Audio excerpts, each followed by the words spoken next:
देख नमस्कार दोस्तों, स्वागत है आपका हमारे चैनल केवल एकेडमी पर। दोस्तों, पिछले लेक्चर में हमने जो है डिस्कस किया था दो टॉपिक को। कौन कौन से दो टॉपिक थे? तो वो दो टॉपिक थे हमारे मूर्ति कला और स्थापत्य कला के अंदर ही। जिसमें पहला टॉपिक तो महापाषाण संस्कृति था और दूसरा टॉपिक था हमारा चौखंडी स्तूप को लेकर के, जिसमें हमने जो है लगभग काफ़ी सारे स्तूपों के बारे में भी चर्चा की थी। तो ये हमारा इस लेक्चर का जो है पहले चैप्टर का दूसरा लेक्चर है। कौन सा है, क्या नाम है इसका? 1.3 का अमरावती स्कूल ऑफ आर्ट। ठीक है, अमरावती कला शैली।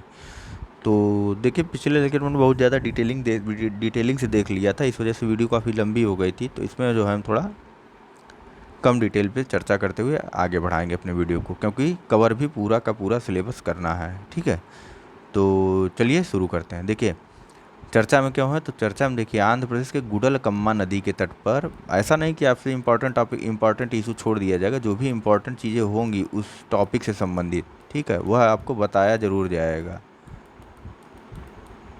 ठीक है, भले समय थोड़ा ज़्यादा लग जाए, कोई बात नहीं, हम थोड़ा तेज़ चलेंगे और छाटेंगे चीज़ों को। तो चलिए, इधर उधर की बात नहीं करते हैं। देखिए, आंध्र प्रदेश में गुडुलमा नदी के तट पर भारतीय साहित्य, इतिहास, दर्शन आदि का अध्ययन करने वाले विशेषज्ञों के एक दल द्वारा अमरावती कला का शैली की विशेषताओं से युक्त एक बौद्ध स्मारक की खोज की गई। किसकी? बौद्ध स्मारक कला की खोज की गई है। ठीक है, आंध्र प्रदेश के गुडलाकम्मा नदी के तट पर। इससे संबंधित और तथ्य क्या क्या है? तो देखिए, जो बौद्ध स्मारक खोजा गया है उसमें जो है स्थानीय चूना प्रस्तर से निर्मित एक, यह जो है बौद्ध स्मारक स्थानीय चूना प्रस्तर से निर्मित एक स्तंभ है। चूना प्रस्तर यानी कि चूने का जो पत्थर होता है। ठीक है, चूने का पत्थर। ठीक,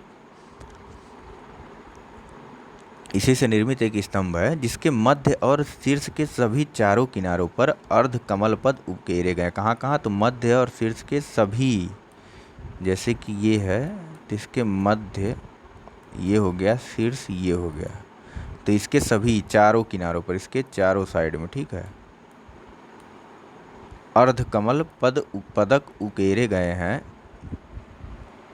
ठीक है, इसकी कुछ विशेषताएं इक्ष्वाकु वंश की अमरावती कला शैली, किस वंश की? तो इक्ष्वाकु वंश की अमरावती कला शैली के समान, अमरावती कला शैली से समानता प्रकट करती है। देखिए, नेक्स्ट है कि अमरावती कला शैली और ये जो है अमरावती जो स्तूप था ना हमारा, वो सातवाहन तथा इक्ष्वाकु वंशों से संबंधित था। ठीक है, सातवाहन और इक्ष्वाकु वंशों से संबंधित था और द्वितीय शताब्दी ईसा पूर्व से लेकर के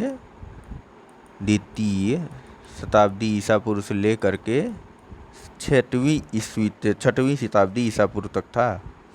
तो इक्ष्वाकु वंश और सातवाहन संबंधित, जाहिर सी बात है जो भी चीज़ें वहाँ मिलेंगी इक्ष्वाकु बौद्ध से संबंधित, वो इक्ष्वाकु या फिर सातवाहनों से ही संबंधित होंगी।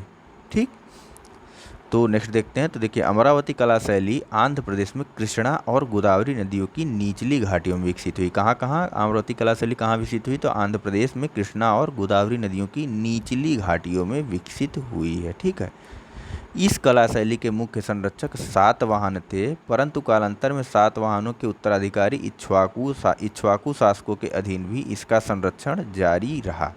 ठीक, अगर लगाने का क्रम आ जाए तो पहले सातवाहन फिर इक्ष्वाकु, यहीं भी हम ये चीज़ हिस्ट्री का रिपीट कर सकते हैं कि पहले किसका शासनकाल था, उसके बाद किसका आया। ठीक, तो अब देखते हैं इस अमरावती कला स्कूल के बारे में। तो यह कला शैली 150 ईसा पूर्व से लेकर के 350 ईसा पूर्व के मध्य विकसित हुई थी। कब से कब तक? तो 150 ईसा पूर्व से लेकर के 350 ईस्वी के मध्य विकसित हुई थी।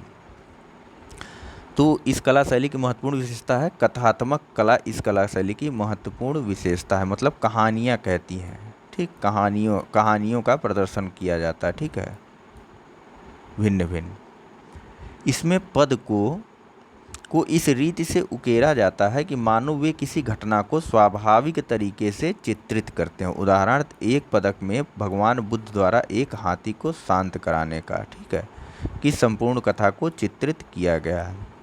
यहाँ प्रकृति से लिए गए चित्रों के बजाय मानवीय चित्रों को प्रधानता प्रदान है। ठीक है, ये डिफरेंस दे दिया है यहाँ पे। आंध्र प्रदेश की तीन कला शैलियाँ थी, कौन कौन सी? तो गांधार, मथुरा और अमरावती कला शैलियों के बीच डिफरेंस बताया गया। तो इसमें देख लेते हैं हम लोग एक बार जल्दी से। देखिए, प्रभाव कहाँ कहाँ तक था गांधार कला के? तो देखिए हेलोनिस्टिक और यूनानी कला की विशेषताओं का प्रभाव था किसमें? गांधार कला में। किस कहाँ कहाँ का? हेलोनिस्टिक और यूनानी कला की विशेषताओं का प्रभाव था। मथुरा में इसकी प्रकृति स्वदेशी थी, अमरावती की भी प्रकृति स्वदेशी थी। सामग्री कौन कौन सी प्रयुक्त होती थी? तो गांधार कला शैली में धूसर बलुआ पत्थरों का प्रयोग होता था, मथुरा शैली में लाल बलुआ पत्थर का, और अमरावती शैली में श्वेत संगमरमर का। संबंधित धर्म, तो संबंधित धर्म गांधार जो है मुख्यतः बौद्ध धर्म से संबंधित था, मथुरा शैली में बौद्ध, हिंदू और जैन तीनों धर्म संबंधित थे, और अमरावती जो है मुख्यतः बौद्ध से, यानी केवल मथुरा शैली में बौद्ध, हिंदू और जैन धर्म से संबंधित था। बाकी दोनों गांधार और अमरावती बौद्ध धर्म से संबंधित थी। संरक्षक कौन कौन से थे मुख्यतः? तो गांधार शैली के मुख्य संरक्षक कुषाण शासक थे, मथुरा शैली के भी मुख्य संरक्षक कुषाण शासक थे, और अमरावती के मुख्य संरक्षक सातवाहन थे। प्रतिमाओं का विवरण, तो इसमें प्रतिमाएं किस प्रकार की होती? देखिए ये इम्पॉर्टेंट है, ये पूछ लेता है। वैसे इम्पॉर्टेंट ये चारों टॉपिक है यार। चार क्या कितने हैं? 1 2 3 4 5 हैं, ठीक। देखिए इसमें बुद्ध के, गांधार कला में बुद्ध के बाल जो है करली हेयर होते थे, घुंघराले केस आप जिसे बोलते हैं, या हम लोग सामान्य भाषा में करली हेयर बोलते हैं, ठीक है। घुंघराले केस होते थे बुद्ध के, दाढ़ी और मूछों के साथ बुद्ध की आध्यात्मिक प्रतिमाएं होती थी, ठीक है। आध्यात्मिक यानी ध्यान मग्न मुद्रा में बुद्ध की प्रतिमाएं होती थी। उनके बाल जो है घुंघराले होते थे, और दाढ़ी और मूछ भी बुद्ध की थी इसमें। किस कला शैली में? गांधार कला शैली में। जबकि मथुरा के बुद्ध थोड़े, नहीं ऐसे बोलेंगे तो थोड़ा धार्मिक टिप्पणी हो जाएगी, जाने दीजिए। देखिए मथुरा के बुद्ध जो है, मथुरा में जो है बुद्ध के दाढ़ी और मूछों के बिना बुद्ध की प्रसन्न चित्त प्रतिमा बनाई जाती थी, ठीक है। और अमरावती की चित्रकला शैली यह जातक कथाओं पर आधारित थी, ठीक है। मतलब बुद्ध के जीवन में घटी घटनाएं या जीवन से पूर्व की घटी घटनाओं पर आधारित थी अमरावती कला शैली। कि बुद्ध ने हाथी को रोक दिया था, फिर बुद्ध ने ये कर दिया था, वो कर दिया था, इन विभिन्न किंवदंतियों पर आधारित थी अमरावती कला शैली, ठीक है। नेक्स्ट है स्टीको स्कल्पचर के बारे में, या फिर स्टीको मूर्तियों के बारे में। तो चर्चा में क्या हुआ ये देख लेते हैं। देखिए तेलंगाना के जो है सूर्यपेट के फणिगिरी से बौद्ध स्थल के उत्खनन के दौरान, कहाँ से? तेलंगाना के सूर्यपेट जिले के फणिगिरी बौद्ध स्थल से। जल्दी जल्दी बोल रहा हूँ, इसका मतलब ये नहीं कि आप ध्यान ना दें। तेलंगाना के सूर्यपेट जिले के फणिगिरी बौद्ध स्थल से उत्खनन के दौरान एक मानवाकार, किसके आकार में?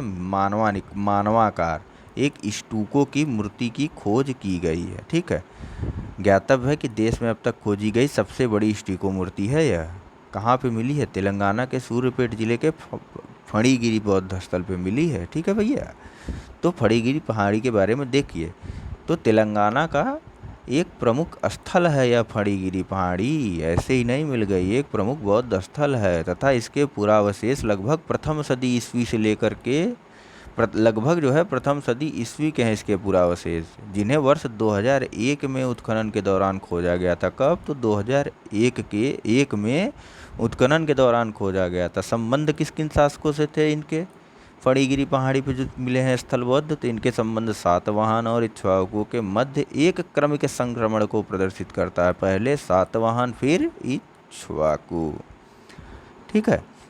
राज्य सरकार द्वारा फणिगिरी को जो है बौद्ध सर्किट में शामिल किए जाने का प्रयास किया जा रहा। बौद्ध सर्किट किस गवर्नमेंट प्रोग्राम का हिस्सा है, जरा आप लोग बताइए या फिर सोचिएगा, ठीक। यहाँ से यानी कि फणिगिरी पहाड़ी से प्रथम शताब्दी ईसा पूर्व में सातवाहन युग से संबंधित जो है महास्तूप, अर्धगोलाकार चैत्यगृह और व्रतानुष्ठित यानी कि वोटिव, ये इसे हटा देते हैं। देखिए व्रतानुष्ठित स्तूप और स्तंभ युक्त समागम सभा कक्ष भी मिला है। क्या? समागम सभा कक्ष भी मिला। स्तंभ युक्त समागम का सभा कक्ष कैसे होते हैं? जैसे ये ढेर सारे एक कोई स्तंभ बना दिया गया, 1 2 3 4, ठीक, इनके चारों तरफ ऐसे घेरा बना दिया, ये सभा कक्ष, ठीक। समागम, यहाँ पे लोग आते थे, बैठते थे, मिलते थे, बात करते थे, ठीक। नेक्स्ट है पॉइंट कि यह बौद्ध भिक्षुओं का सबसे बड़ा प्रशिक्षण स्थल और ध्यान केंद्र था। कौन? फणिगिरी पहाड़ी। सबसे बड़ा प्रशिक्षण स्थल और ध्यान केंद्र तथा यहाँ लगभग 200 बौद्ध विहार स्थित है जहाँ बौद्ध भिक्षु निवास करते थे। ये विहार इसी पहाड़ी में अवस्थित थे। लगभग 200 बौद्ध विहार मिले हैं तेलंगाना के, हैं जो है तेलंगाना के सूर्यपेट जिले के फड़ीगिरी बौद्ध स्थल में। ठीक है, क्वेश्चन आएगा तो बता दीजिएगा आप लोग, भूलिएगा मत। ठीक, एक छोटी सी इन्फॉर्मेशन, विहार और स्तूप में डिफरेंस क्या होता है। विहार में जो है बौद्ध भिक्षु निवास करते थे। स्तूप पूजा के लिए प्रयोग होता था। ठीक है, स्तूप पूजा के लिए प्रयोग होता था, ये ध्यान रखिएगा आप लोग। स्तूप, ठीक। अब स्टूको कला के बारे में जान लेते हैं क्या है। देखिए, स्टूको कला का प्रयोग जो है भित्तियों एवं भीतरी छतों पर सजावटी लेपन के रूप में, किस पे भित्तियों यानी दीवालों और भीतरी छतों पर यानी छतों की जो अंदर की स्थिति हो, जिसे जैसे आजकल के मॉडर्न छत नहीं बनते हैं, उसमें पुट्टी लगा करके डिजाइन बना दिया, फैन लगा दिया जो उसके चारों तरफ, फैन जैसे यहाँ फैन लगा इसके चारों तरफ डिजाइन बना दिया। ठीक, भित्तियों और दीवाल, ठीक, भित्तियों एवं भीतरी छतों पर जो है सजावटी लेपन के रूप में तथा इसके साथ साथ स्थापत्य में जो है मूर्तिकला विषयक तथा कलात्मक विषयों के रूप में किया जाता है। किसका प्रयोग? स्टूको का प्रयोग। कहाँ कहाँ किया जाता है? भित्तियों एवं भीतरी छतों के सजावटी पर लेपन के रूप में, और इसके अलावा स्थापत्य में मूर्तिकला विषयक तथा कलात्मक विषयों के रूप में। ठीक, परंपरागत स्टूको का निर्माण कैसे होता था? अभी तो हमारे पास पुट्टी है, वाइट सीमेंट जिसे बोल सकते हैं हम लोग।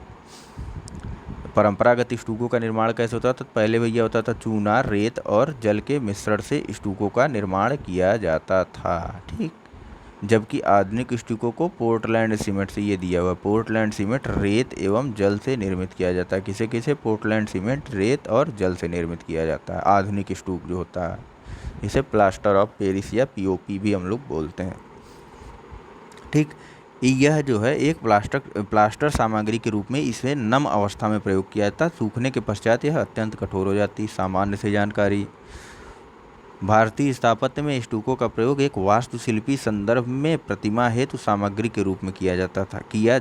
किस लिए किया जाता था? प्रतिमा के वास्तुशिल्पी संदर्भ में जो है प्रतिमा हेतु सामग्री के रूप, मतलब मूर्तियाँ बनाई जाती। ठीक, पूर्व में स्टूको कला गांधार क्षेत्र यानी कि पेशावर और उत्तरी पाकिस्तान में दृष्टिगत हुई थी। कहाँ? तो पेशावर और उत्तरी पाकिस्तान, या फिर आप गांधार क्षेत्र बोल सकते हैं। ठीक है, तो इसका प्रयोग जो है मुख्यतः विहार परिसरों में किया जाता था। कहाँ किया जाता था? जहाँ जो है बौद्ध भिक्षु निवास करते थे। ठीक, उदाहरण के लिए नालंदा और विक्रमशिला विहारों की मूर्ति कला में स्टूको का व्यापक स्तर पर प्रयोग किया जाता था। सिर्फ वहाँ नहीं, तेलंगाना के सूर्यपेट जिले के फड़ीगिरी बौद्ध स्थल में इसके अलावा भी मिले हैं। कहाँ? नालंदा और विक्रमशिला विहारों में भी, इसके अलावा अन्य विहारों में भी किया जाता होगा, यहाँ पे उसकी चर्चा नहीं की गई है। ठीक, द्रविड़ स्थापत्य में विमान के अलंकरण हेतु भी सैकड़ों स्टूको प्रतिमाओं का प्रयोग किया गया है। ठीक है, इसके अलावा जो है द्रविड़ स्थापत्य में भी प्रयोग किया गया है इनका, सिर्फ बौद्ध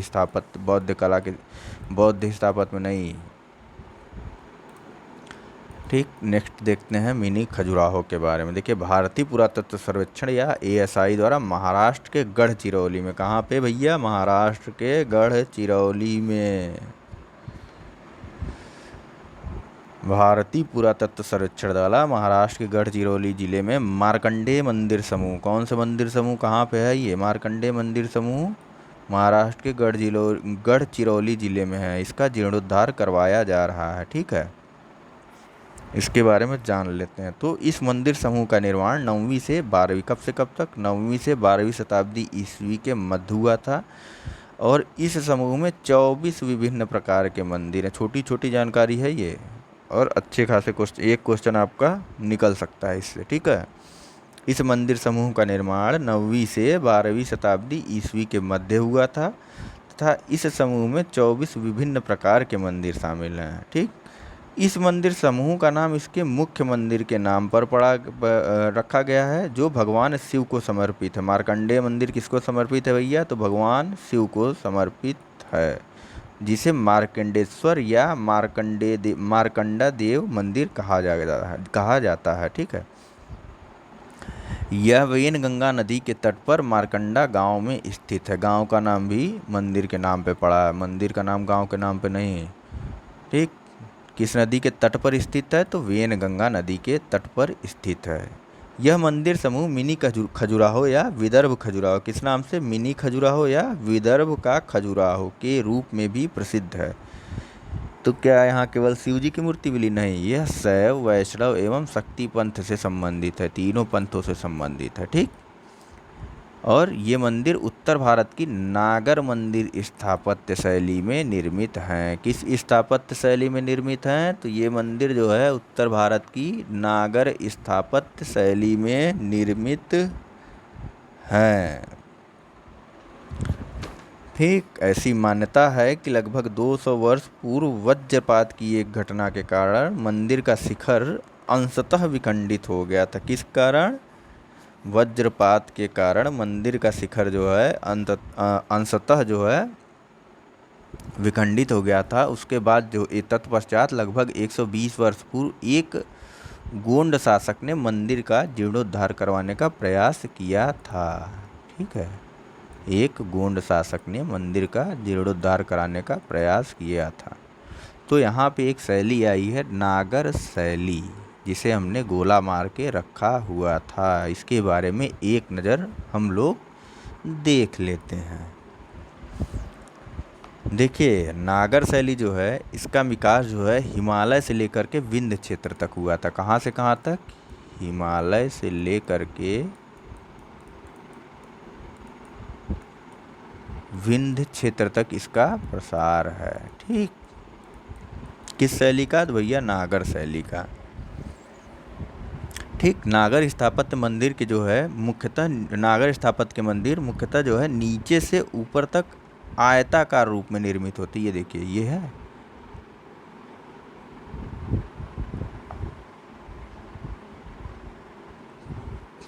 ठीक, और सामान्यतः जो है उत्तर भारतीय मंदिर शैली में एक वर्गाकार गर्भगृह होता है। ये एक गर्भगृह यहाँ जो मंदिर है यहाँ पे ये देखिए,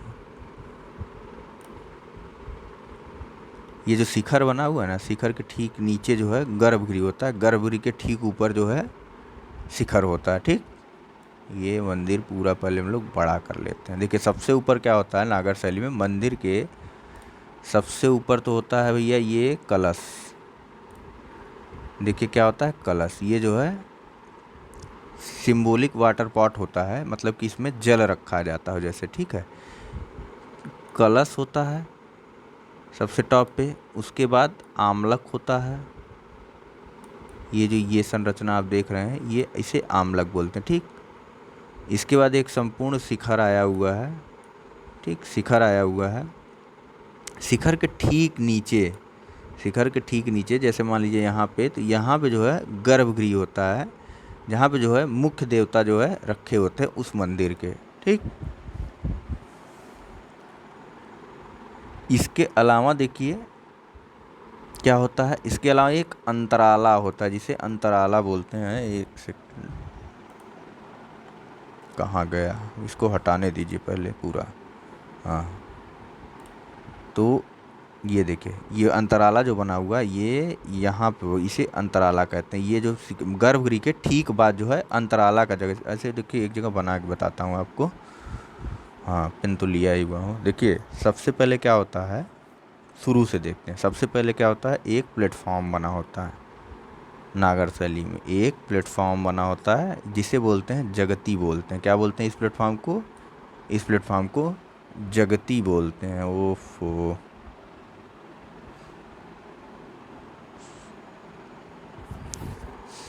देखिए कहाँ थे हम लोग? हाँ, एक जो है प्लेटफॉर्म बना होता है। एक मान लीजिए जैसे कि ये कोई एक प्लेटफॉर्म बना हुआ है।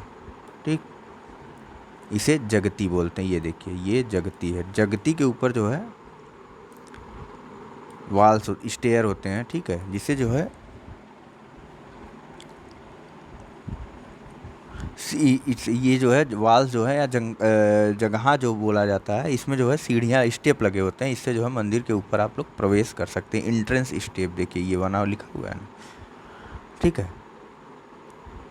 यहाँ से पहुँचने के बाद जैसे जैसे सीढ़ियों से चढ़ने के बाद आप मंदिर में पहुँच गए, तो इसके बाद जो है आप सबसे पहले कहाँ जाएंगे, तो सबसे पहले आप जाएंगे अर्ध मंडप में। एक छोटा सा एरिया होगा, थोड़ा सा खुला होगा, ठीक है। यहाँ से आप मंदिर मतलब मंदिर में जहाँ से आप प्रवेश करते हैं उसे जो है अर्ध मंडप बोला जाता है। क्या बोला जाता है, तो अर्ध मंडप। ये देखिए यहाँ दिया हुआ, ठीक है। अर्ध मंडप के बाद जैसे ही आप मंदिर में प्रवेश करेंगे तो वह एरिया क्या होगा, तो वह एरिया हो जाएगा मंडप। उसे मंडप, ये जो मंदिर में जब आप प्रवेश कर गए उसे क्या बोलते हैं, उसे मंडप बोलते हैं, ठीक है।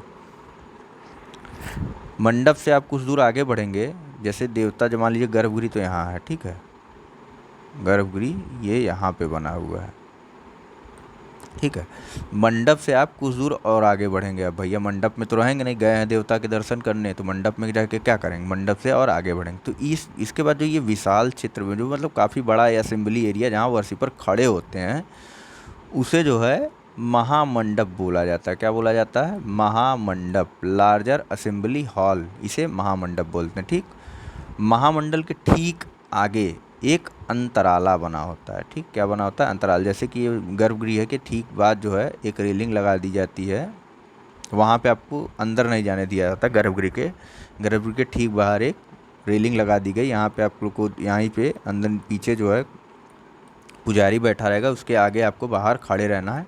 इसके ठीक ऊपर एक घंटी वगैरह बनी रहेगी, ठीक है। इसे जो है जहाँ आप खड़े होते हैं मंदिर के ठीक सामने उसे अंतराला बोलते हैं, ठीक। यहाँ से आपको गर्भगृह से देवता स्पष्ट रूप से दिखते हैं, ठीक। काफ़ी ज़्यादा यहाँ पे गंदगी मैंने मचा दी है, तो इसे थोड़ा सा साफ़ कर लेते हैं। आखिर मंदिर बना रहे हैं हम लोग, वैसे बन बहुत अजीब रहा है। उम्मीद करता हूँ आप लोग समझ तो रहे ही होंगे, क्योंकि फिगर आपके सामने बना हुआ है पूरा का पूरा, ठीक। कहाँ तक पहुँच गए थे, तो भैया हम लोग पहुँच गए थे अंतराला तक, ठीक। अंतराला वह स्थल है जहाँ पे घंटी लगी होती है और फिर भगवान का मंदिर होता है उसके ठीक बाद। ये हमारे ठीक सर के ऊपर घंटी लगी होती, बजाइए और दर्शन करिए, ठीक। इसके बाद हम लोग जो है यहाँ पे गर्भगृह होता है, यहाँ पे इस मंदिर के मुख्य देवी या देवता होते हैं। इनके ठीक ऊपर मतलब यह गर्भगृह के ठीक ऊपर एक विशाल जो है ऊपर की तरफ पतला होता हुआ आकृति बनी होती है। ये देखिए यहाँ पे बनी हुई है, जैसे ये ऊपर की तरफ जो क्या है ना, ऊपर की तरफ ये धीरे धीरे पतली होती जा रही है। ऐसा नहीं कि सेम बना हुआ है पूरा ऊपर से लेकर नीचे तक बराबर स्ट्रक्चर बना हुआ, नहीं। ये ऊपर की तरफ धीरे धीरे पतली होती जा रही है। इसे जो है शिखर बोलते हैं। क्या बोलते हैं, शिखर, ठीक। तो शिखर के बाद जो है क्या होता है, शिखर के ठीक ऊपर एक आमलक बना होता है, ठीक। क्या बना होता है, आमलक बोलते हैं इसे। जब शिखर समाप्त होने पे होता है तो इसके ठीक ऊपर आमलक बना होता है ये, और आमलक के ऊपर कलश होता है, ठीक। सिंपल आपसे पूछेगा पहले ऊपर कलश होता है या शिखर होता है या आमलक होता है, आपको कंफ्यूज करने के लिए, तो आपको सही सही बताना है भैया, पहले कलश फिर आमलक फिर शिखर, ठीक। उसके बाद अंतराला होता है, फिर उसके बाद जो है मतलब गर्भगृह के ठीक ऊपर अगर पूछा जाएगा तो गर्भगृह मंदिर में घुसते ही आपको सबसे पहले क्या मिलेगा, गर्भगृह छोड़िए शुरू से देखते हैं। मंदिर में सीढ़ियों से ऊपर चढ़ते ही जो है जगती या प्लेटफॉर्म से ऊपर चढ़ते ही, सीढ़ियों से ऊपर चढ़ते ही आपको जो है एक बालकनाइट विंडो जैसे मिल जाएगी बड़ी सी। ये गर्भगृह में बनी रहती है, इसे छोड़िए, इस साइड को मत देखिए आप, ठीक। इसे मत नहीं देखना है, ठीक। यहाँ से देखिए मंदिर में जो है एक प्लेटफॉर्म बना हुआ है, ठीक। यहाँ पे चढ़ने के लिए इंटर स्टेप बना हुआ है, यानी कि सीढ़ी बनी हुई है। सीढ़ी से जैसे ही आप अंदर आएंगे, मंदिर में घुसते ही जो जहाँ से मंदिर में प्रवेश करेंगे उसे जो है अर्ध मंडप बोलते हैं, ठीक है। अर्ध मंडप की जैसे जैसे ही अंदर जाएंगे उसे क्या बोलेंगे, उसे असेंबली हॉल या मंडप बोलते हैं।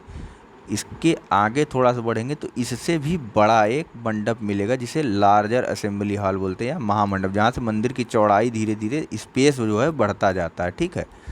ये जगह थोड़ी और चौड़ी हो गई तो इसे महामंडप बोल दिया गया, ठीक। इसके बाद एक अंतराला होता है। अंतराला में क्या होता है, अंतराला में यहाँ पे खड़े होकर मतलब अब हम इसके आगे नहीं जा सकते हैं, यहाँ पे खड़े होकर के हम देवता के दर्शन करते हैं जो कि गर्भगृह में हैं, ठीक। और इसके बाद जो है गर्भगृह आ जाता है, अंतराला के ठीक बाद गर्भगृह आ जाता है। ठीक, गर्भगृह में मुख्य देवी या देवता होते हैं। गर्भगृह के ठीक ऊपर, अब मंदिर के बाहरी स्ट्रक्चर की बात कर रहे हैं हम। ठीक, गर्भगृह के ठीक ऊपर जो आकृति बनी होती है वह ऊपर की तरफ पतली होती जाती है। किस शैली में? नागर शैली में। ठीक है, ऊपर की तरफ यह आकृति, ऊपर की तरफ ये आकृति पतली होती जाती है नागर शैली में। ठीक, इसमें जो है सबसे ऊपर एक कलश होता है, उसके बाद आमलक होता है, और यह पतली होती आकृति को क्या बोलते हैं? तो पतली होती इस आकृति को बोलते हैं हम लोग शिखर। ठीक है, और मंदिर के चारों तरफ एक प्रदक्षिणा पथ भी बना होता है, जो मंदिर का आप लोग चक्कर लगा सकते हैं, जिससे मंदिर का। ठीक, नागर शैली को देखिए, उत्तर भारत की शैली थी, हिमालय से लेकर विंध्य पर्वत तक थी, ये तो हमने देख ही लिया है। ठीक, इसके अलावा इसमें जो है कई उप शैलियाँ भी थी नागर शैली की। ठीक है, किस शैली की? नागर शैली की, मतलब हर शैली की उप शैलियाँ थी कई। कौन कौन सी शैली थी पहले आप लोग ये बताइए ज़रा तो मुझे। एक देखिए, एक नागर शैली थी, हमने देख लिया जिसे। अभी आगे तो कुछ और देखना बचा हुआ है, एंड मैं कैसे लिख रहा हूँ। नागर शैली थी एक। ठीक, एक नागर शैली। इसके अलावा एक बताइए, एक द्रविड़ शैली थी। इसके अलावा एक शैली कौन सी थी? एरो का मतलब नहीं कि यहाँ इससे संबंधित है, नहीं भैया, मिटाल दे रहे हैं, एरो साफ कर दे रहे हैं। ठीक, एक नागर, एक द्रविड़। इसके अलावा एक शैली थी जिसे बेसर शैली या बी बोल दीजिए आप लोग, बेसर शैली। नागर, द्रविड़ और बेसर शैली। बेसर शैली काइंड ऑफ मिक्स थी नागर प्लस द्रविड़ शैली का। ठीक है, नागर प्लस द्रविड़ शैली का मिक्सअप था बेसर शैली में। ठीक,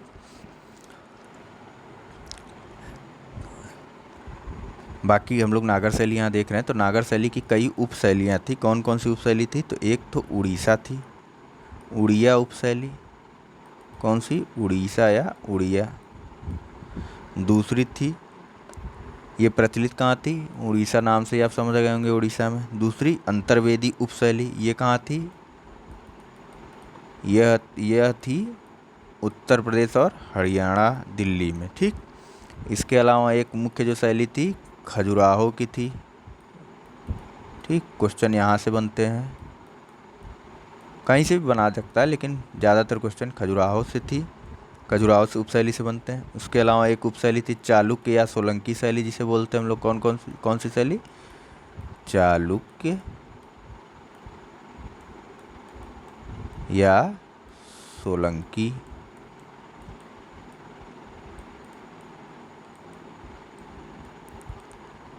इसके अलावा एक उपशैली कौन सी थी? हिमालय तक की बात कर रहे हैं हम लोग, हिमालय तक की बात कर रहे हैं, तो कश्मीर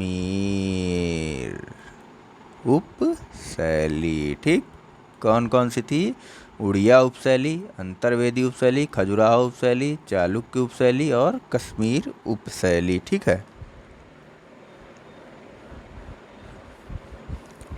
और एग्जाम्पल इसके आप लोग देख लीजिएगा। ठीक, और खजुराहो उपशैली को जो है बुंदेलखंड स्थापत्य भी कहा जाता है, ये भी ध्यान रखिएगा, बुंदेलखंड स्थापत्य भी कहा जाता है। ठीक,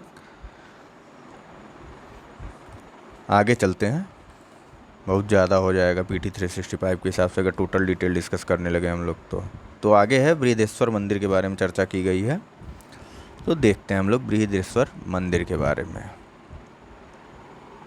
देखिए, बृहदेश्वर मंदिर में 23 वर्ष पश्चात कुंभाभिषेकम का समारोह आयोजित किया गया था। किसका? कौन सा समारोह? कुंभाभिषेकम समारोह। नाम कठिन है, चीज सरल है। ठीक, अभिषेक किया गया था कायदे से। ठीक, जिसे जो है वहाँ पे कुंभाभिषेक बोलते हैं। कहाँ पे? बृहदेश्वर मंदिर में। कितने वर्ष बाद किया गया था? 23 वर्ष के पश्चात किया गया था, बस।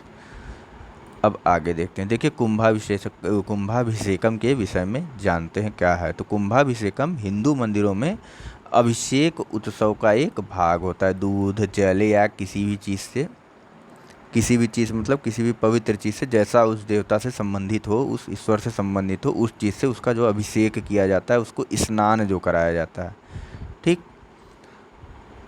उसे अभिषेक महोत्सव उत्सव बोलते हैं। ठीक, तो बृहदेश्वर मंदिर में जो अभिषेक होता है वहाँ पे उस अभिषेक को क्या बोला जाता है वहाँ की भाषा में, तो उसे कुंभाभिषेक बोलते हैं। ठीक, तो चलिए देखते हैं कुंभाभिषेकम के विषय में। तो कुंभाभिषेकम जो है हिंदू मंदिरों के अभिषेक उत्सव का एक भाग रहा है।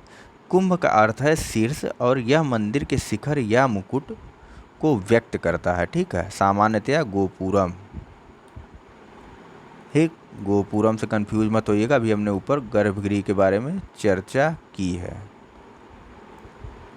गर्भगृह जहाँ पर देवता का निवास होता है। ठीक, नहीं सॉरी, देवता का निवास नहीं, ये जहाँ से मंदिर में प्रवेश करते हैं। ठीक, ऊपर जो मंडप था ये यहाँ पर अर्ध मंडप। ठीक, गोपुरम अभी आगे बताता हूँ आपको। देखिए सिंपल क्या होता था ना, ऐसे देखिए कोई मंदिर, जैसे ये मंदिर ऊपर आपका बना हुआ है नागर शैली का, ये मंदिर मान लीजिए ये बना हुआ है, एक बार को इसे मान लेते हैं नागर शैली का मंदिर नहीं है, तो इस सिंपल कोई मंदिर मान लीजिए, इसको हटाइए, सिंपल जैसे ऐसे कोई मंदिर बना हुआ है यहाँ पे, ये मान लीजिए ये कोई स्ट्रक्चर नहीं है, ये एक मंदिर बना हुआ है। ठीक, ये झंडा लगा हुआ है जो भगवान का, ये मंदिर, इसके चारों ओर जो ये जो घेरा बना हुआ है इसे गोपुरम बोलते हैं। क्या बोलते हैं? गोपुरम बोलते हैं। ये मंदिर के चारों ओर बना रहता था। ठीक, और जिस मंदिर का गोपुरम जितना बड़ा होता था मतलब उस राज्य का जो है राजा उतना शक्तिशाली होता था या वह उतने युद्धों को जीत के आया था, ऐसी प्रथा प्रचलित थी। ऐसे मंदिर जो है गोपुरम वाले मंदिर सामान्यतया दक्षिण भारत में मिलते हैं। ठीक, सबसे बड़ी चीज़ ये आप जान लीजिए। आगे चलिए देखते हैं। देखिए कुंभाभिषेकम के बारे में हम लोग देख रहे थे, तो यह जो है हिंदू मंदिरों में अभिषेक के उत्सव का एक भाग होता है। कुंभ का अर्थ होता है शीर्ष और यह मंदिर के शिखर या मुकुट को व्यक्त करता है। वहीं अभिषेकम का आशय अनुष्ठानिक स्नान से है। ठीक, बृहदेश्वर मंदिर के बारे में अब हम लोग जान लेते हैं क्या है। तो देखिए बृहदेश्वर मंदिर किसको समर्पित है, तो बृहदेश्वर मंदिर भगवान शिव को समर्पित है। और कहाँ पर है, तो ये तमिलनाडु के तंजावुर में कावेरी नदी के दक्षिणी तट पर स्थित है। कहाँ पे? तमिलनाडु के तंजावुर में कावेरी नदी के दक्षिणी तट पर।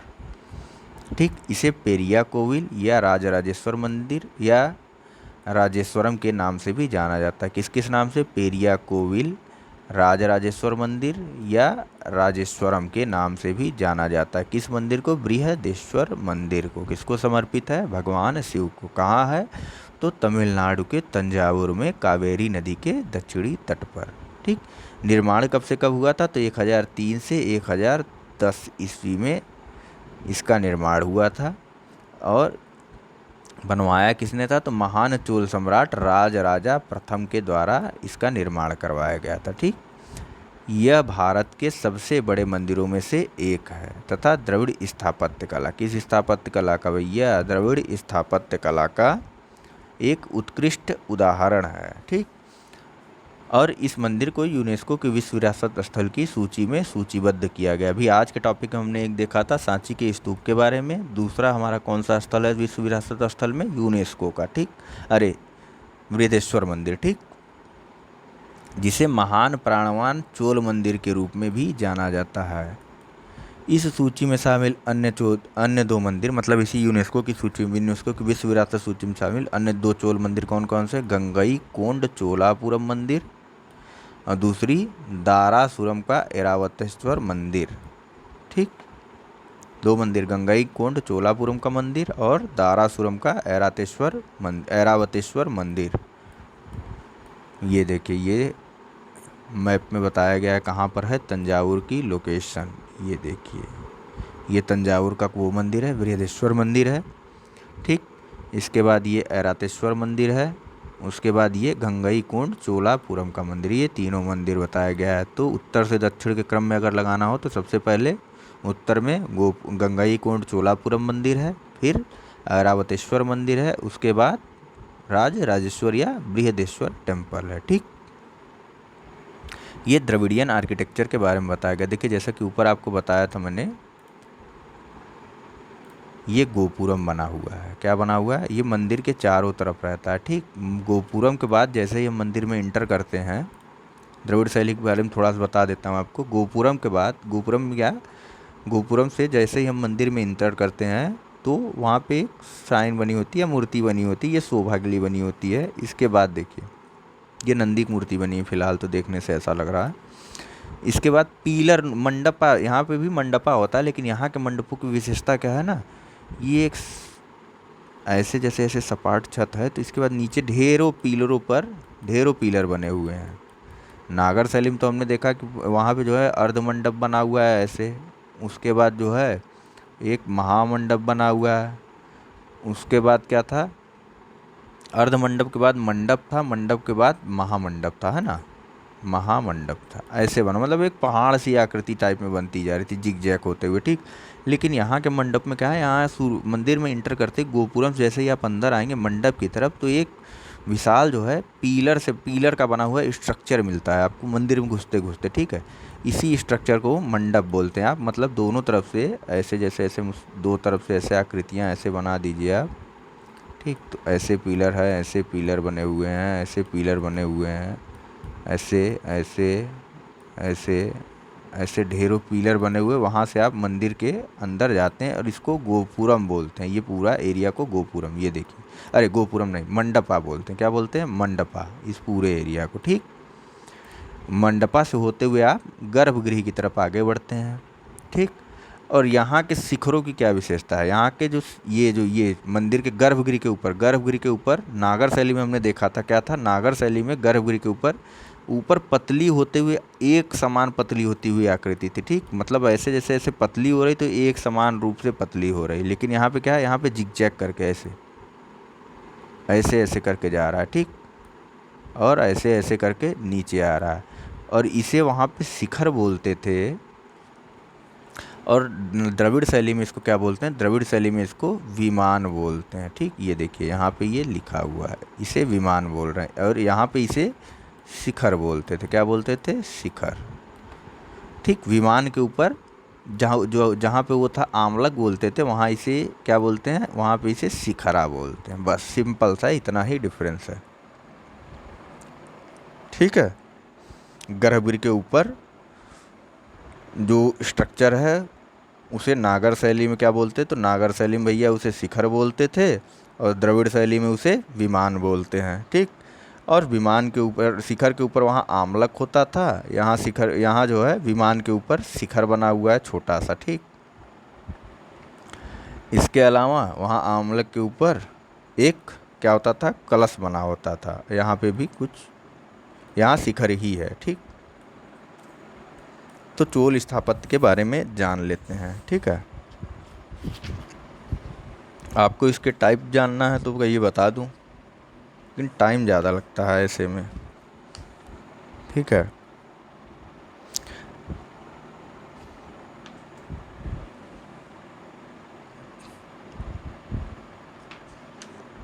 चोल स्थापत्य के बारे में ही देख लेते हैं हम लोग।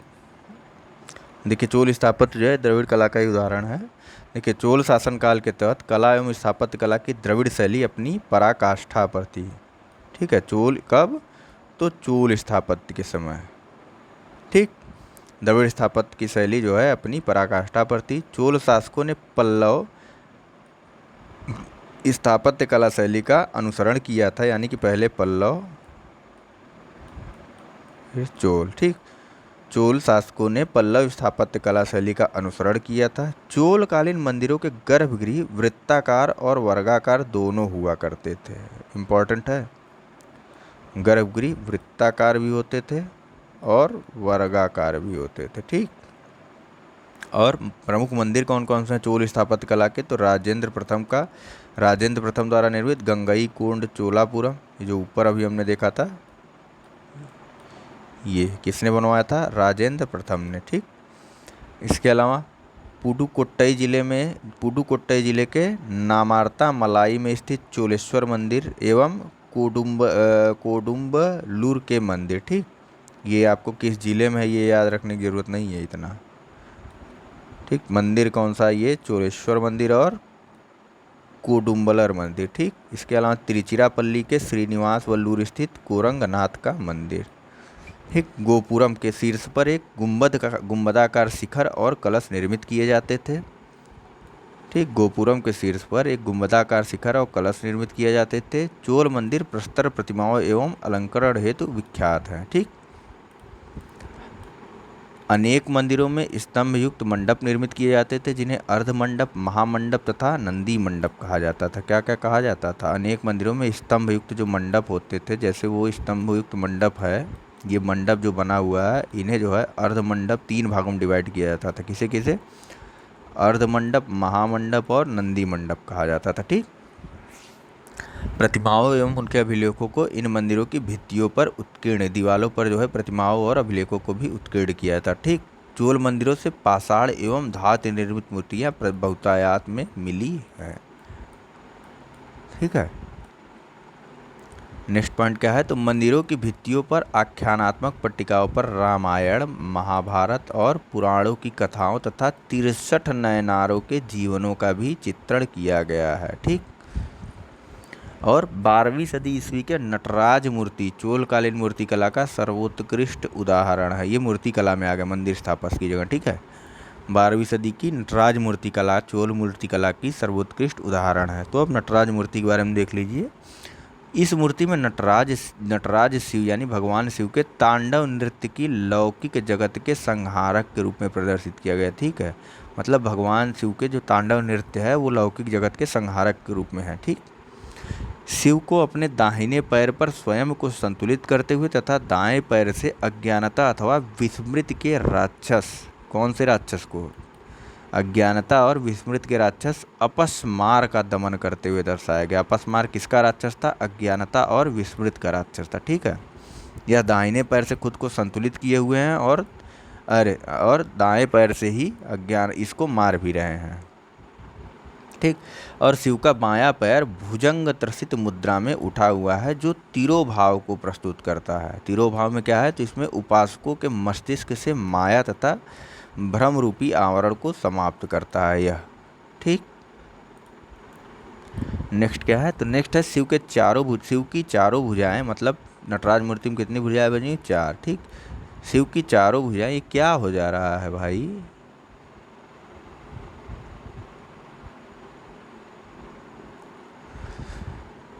शिव की जो है, कहाँ पे थे हम लोग?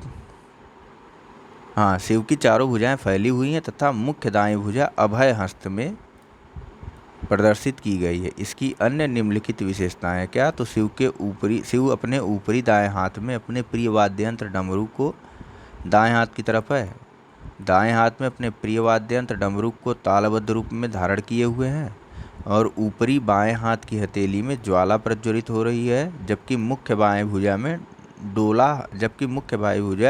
डोला हस्त मुद्रा में। ठीक, भगवान शिव के केस दाईं और बाईं दिशा में लहराते हुए वृत्ताकार ज्वाला की माला को स्पर्श कर रहे हैं। ठीक, शिव के नृत्यरत मुद्रा इसी ज्वाला से घिरी हुई है। अब चोल कला के बारे में भी बात की जाती है यहाँ पे, उसे भी हम लोग देख लेते हैं। देखिए, चोल कला के दौरान भरतनाट्यम और कथकली, ठीक, भरतनाट्यम और कथकली इन दोनों नृत्य कलाओं का प्रदर्शन किया जाता था। भगवान शिव को करण नृत्य के प्रतिपादक के रूप में प्रस्तुत किया जाता है। कौन से नृत्य के? करण नृत्य के। ठीक, करण नृत्य के। ठीक, चिदम्बरम के नटराज मंदिर तथा कुंभकोणम में स्थित सारंगपाणी मंदिर में स्थित भगवान नटराज की मूर्ति, कहाँ? सारंगपाणी मंदिर में भगवान नटराज की मूर्ति और चिदम्बरम में नटराज मंदिर। ठीक, नृत्य मुद्राओं में प्रदर्शित किया गया है। ठीक, नाटक जो है राजराजेश्वर नाटकम तथा राजराजा विजयम का प्रदर्शन त्योहारों के दौरान किया जाता है। चित्रकला कौन सी थी? तो पेरिया पुराणम पेरिया पुराणम के दृश्यों का सुंदरतापूर्वक चित्रण किया जाता था। कांचीपुरम के कैलाशनाथ मंदिर तथा मलयादीपट्टी स्थित विष्णु मंदिर में भी चोल चित्रकला के उत्कृष्ट दृष्टांतों का संरक्षण प्रदान किए हुए हैं। और अन्य सुर्खियों में चर्चा में रहे अन्य मंदिरों के बारे में, अन्य स्थापत्य संरचनाओं के बारे में देख लेते हैं। ठीक, जरूरी नहीं कि सिर्फ मंदिर, और भी स्थापत्य कलाएं हैं। देखिए सबसे पहले तो कौन सी है, सुरंगा बावड़ी के बारे में बताया गया, इसे जान लेते हैं। ठीक, इसका चयन क्या कहाँ किया गया, इसका चयन जो है वर्ल्ड मॉन्यूमेंट फंड, जो कि एक एनजीओ है, किसमें, वर्ल्ड मॉन्यूमेंट फंड द्वारा दक्कन पठार की प्राचीन जल प्रणाली, क्या है ये, सुरंगा बावड़ी, ये डेक्कन प्लेटू की एक प्राचीन जल प्रणाली है। इसके अंतर्गत इसका चयन किया गया है, किसके द्वारा, तो वर्ल्ड मॉन्यूमेंट फंड द्वारा, जो कि एक एनजीओ है। ठीक, यह एनजीओ करता क्या है, तो यह एनजीओ विश्व भर में प्राचीन स्मारकों के जीर्णोद्धार की निगरानी करता है। ठीक, अब सुरंगा बावड़ी के बारे में जानते हैं। तो सुरंगा बावड़ी कर्नाटक में आदिल शाही युग में, कब, तो आदिल शाही युग में निर्मित भूमिगत सुरंगों के माध्यम से जलापूर्ति की प्राचीन करेज प्रणाली का अभिन्न भाग थी। ठीक, करेज जो है अधिकांशतः मध्य पूर्व क्षेत्र में पाई जाती है। भारत में करेज प्रणाली कर्नाटक के बीदर, गुलबर्गा और बीजापुर तथा मध्य प्रदेश के बुरहानपुर में भी पाई गई है। ठीक, कहाँ कहाँ, तो कर्नाटक के बीदर, गुलबर्गा, बीजापुर और मध्य प्रदेश के बुरहानपुर में भी पाई गई। इसके अलावा क्या है, तो यूसुफ आदिल शाही द्वारा स्थापित आदिल शाही राजवंश ने दक्षिण भारत के पश्चिमी दक्कन क्षेत्र में बीजापुर सल्तनत 1469 से लेकर 1668 तक शासन किया था। किसने, यूसुफ आदिल शाही द्वारा स्थापित किया गया था आदिल शाही राजवंश को। कब से कब तक था, तो 1449 से लेकर के 1668 तक। नेक्स्ट क्या है, तो नेक्स्ट है बेलम की गुफाओं के बारे में। कहाँ है भैया ये आंध्र प्रदेश के बेलम गुहलू के, आंध्र प्रदेश में बेलम गुहलू के नाम से ज्ञात बेलम गुफाएं मेघालय की क्रेमलिहत प्राह गुफाओं के बाद भारतीय उपमहाद्वीप की दूसरी सबसे लंबी गुफाएं हैं। मेघालय की क्रेमलिहत प्राह गुफाओं के बाद हैं। ठीक, कौन सी गुफा है, बेलम गुफाएं या बेलम गुहलू, लोकली बोला जाता है आंध्र प्रदेश में बेलम गुहलू, लेकिन ऐसे बेलम गुफाएं बोला जाता है। ये जो है भारतीय उपमहाद्वीप की दूसरी सर्वाधिक लंबी गुफाएं हैं। किसके बाद, पहली कौन सी है, तो पहली मेघालय की क्रेमलियत प्राह गुफाएं। ठीक,